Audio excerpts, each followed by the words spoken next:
It is at heart a microeconomic model that disavows macroeconomic policy because it treats countries, or even an entire currency zone, as if they were individual households. To disavow means to say either that you are not responsible for what somebody else did if they did something wrong, or if they're accused of being something wrong, it's not your responsibility. Or second, that you are not involved in what they're doing wrong, that even if they did do something wrong, you have no knowledge of it. Or finally, that you don't even know who this person is. You don't know them from Adam. They just did something, and any association with you is completely false. Another similar word is to repudiate, which means that you denounce the person that did something wrong in order to isolate you from any negative consequences of what they did. This is oftentimes used in political commentary, and it's particularly used in any sort of espionage or spying, where if somebody gets caught doing something, oftentimes they will say that the government agency disavows whatever they do. It means they don't even know who this person is. They have no idea who this person is. And he certainly wasn't working for them. There's an old TV show from the 1960s called Mission Impossible. They may have done this in the movies too, where they would get this tape from the central authority, which would tell them what their mission was.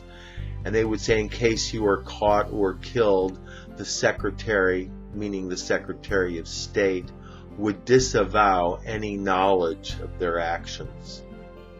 Oftentimes in city politics, there are kickback scandals where the inspectors will get money from the building owners, and then they'll get caught, and then the supervisors of the department will disavow any knowledge of the inspectors doing anything wrong that they're aware of,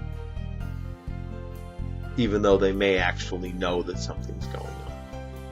There was a movie a number of years ago where there was a plot line to assassinate George Bush, which they did in the movie, and then people said that was wrong, that they shouldn't have someone assassinate the president in a movie. But the producer disavowed any intent to engage in some assassination fantasy and just said they wanted to make it seem more real, that they had no intent of making such a suggestion, and that any thoughts in that regard were just completely wrong. So the producer cried foul.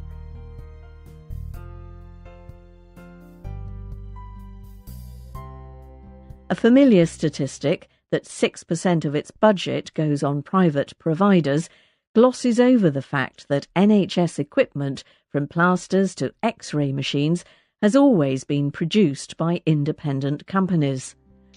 To gloss over means to go very quickly over important details, oftentimes of something that somebody does wrong, or also including maybe some difficult part of something where maybe it's difficult to explain, or maybe there's a negativity involved.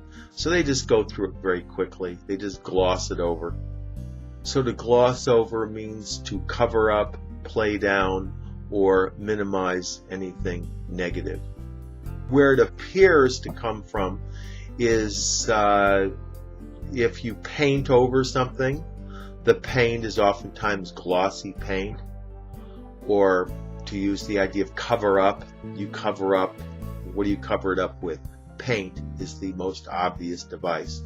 So the paint is glossy, so that seems to be where it comes from.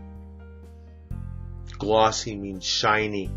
So if something is shiny, then you might not be able to see what the negative thing is. So to gloss over means to be deceptive about describing something and to make it sound better than it really is. After the terrorist attack at Benghazi, a lot of people accused Hillary of basically misconduct there, either for not doing things she may have been supposed to do, or saying that the cause was something different than what it was, and that she glossed over her role in order not to look bad.